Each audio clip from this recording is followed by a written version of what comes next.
Okay, we're testing this tent. It's my first night in it. The MSR Freelite.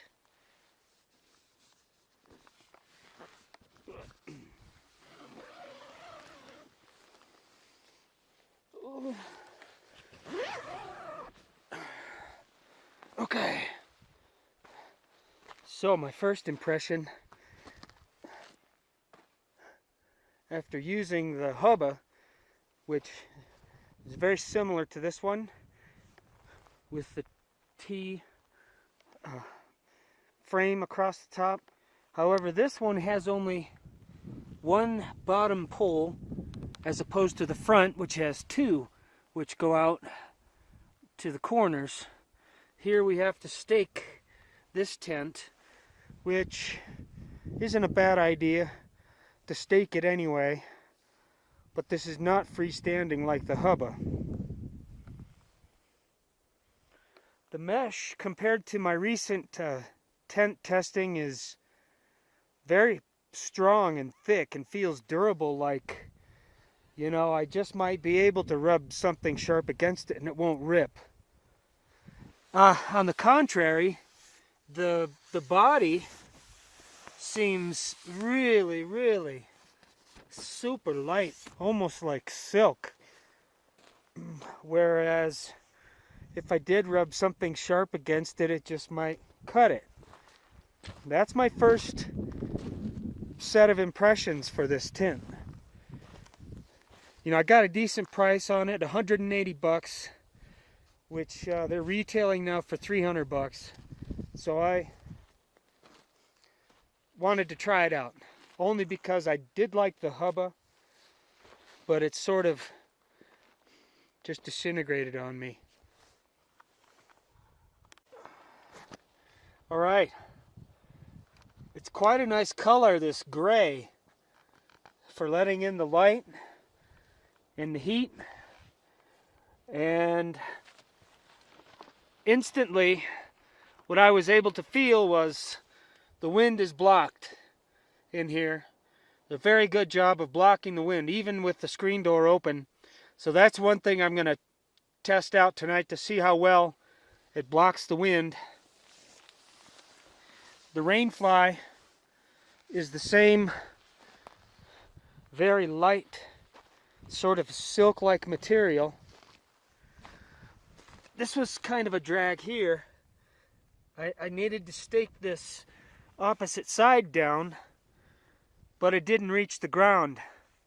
So I have to carry something extra, which is a bungee cord, which I had anyway, in case I wasn't able to stake the corners of the tent. Now these, I don't particularly like to use the top guy out stake lines. I will, if it's required, if there's really serious gusty winds, which I experienced in the hubba. That thing was going like this, and I thought it was just gonna blow around and blow away. But I don't like these dangling strings on here. You open them up and you sort of never get them back tight like they should be. Here's another. So there's 3 on top. Here's another one that could be staked out.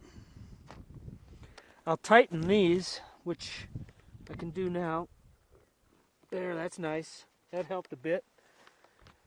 Very, very lightweight tent, regardless of any flaws I'm pointing out. This is like 2 1/3 pounds, maybe less. So I can't complain about it being a very lightweight tent.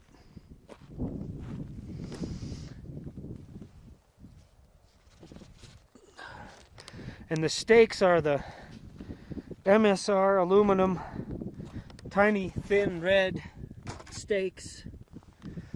Durable. I doubt that they'll bend very easily. Okay, so this is my initial response to this Freelite MSR tent. I think it's a good one. We'll give you the 0 to 10 rating in the morning. We are near the end of October. This is the east side of the Sierra mountain range, and it's roughly 10,000 feet. Just a couple quick comments here. I'm on the inside, sitting down, and there's tons of headroom. I'm an average, 5'10" height, and there's a perfect amount of room here for my head. Enough room to stick my head out without it getting caught on the body. When I'm cooking, there will be no problem whatsoever. And again, this color is amazing for brightening up this zone in here. And it seems that there's enough width down here where I won't be cramped. Looks like there's plenty of room on the sides for any extra stuff I want to keep inside, and the vestibule is big. This right here might be a problem, the way it's sagging. Maybe the corner could be staked out better. Comparing this to the storm break, the North Face, that I recently used for 7 days, what I did like about the storm break was I was able to bring my backpack in and lash it to the frame up here, so it kind of stayed upright right here in the vestibule. I may or may not try that tonight. It just seems like this is a little loose here. Probably that corner. Quite a nice sunny morning. Perfect morning. We're going to finish talking about the tent, and I really can't put a final answer on it, just because I need to see how long it lasts. If it lasts me a year, it's a shitty tent, You invest your money into something that you want to last. And it seems now, in our present state of the world, you can't really buy things that last long. Maybe, unless you spend a lot of money. Take, for instance, this backpack.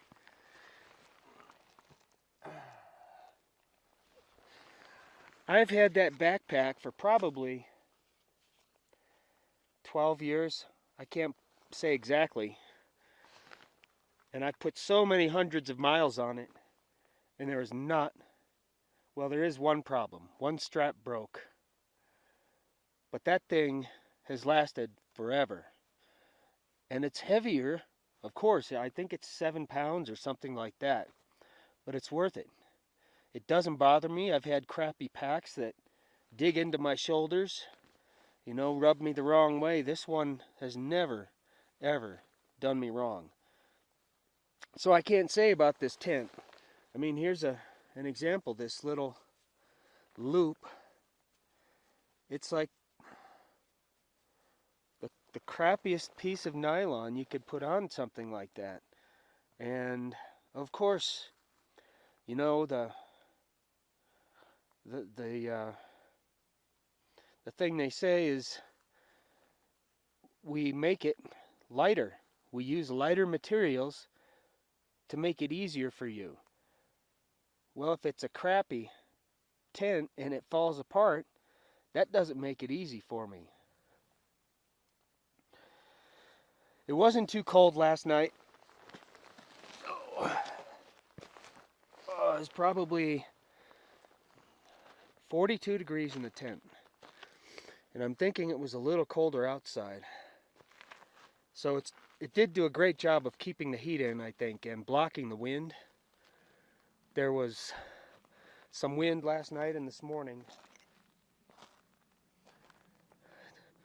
Nice and roomy.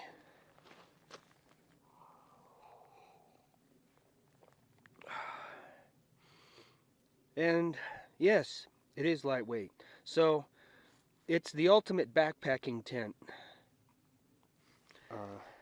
This tent I would have used on that 7-day trip on the John Muir Trail. Absolutely would have rather had this one. It's a better shelter, I believe. It's warmer. And that's that. There is a new item that I'm using. I purchased a isopropyl alcohol stove. The legs fold out. These arms fold out.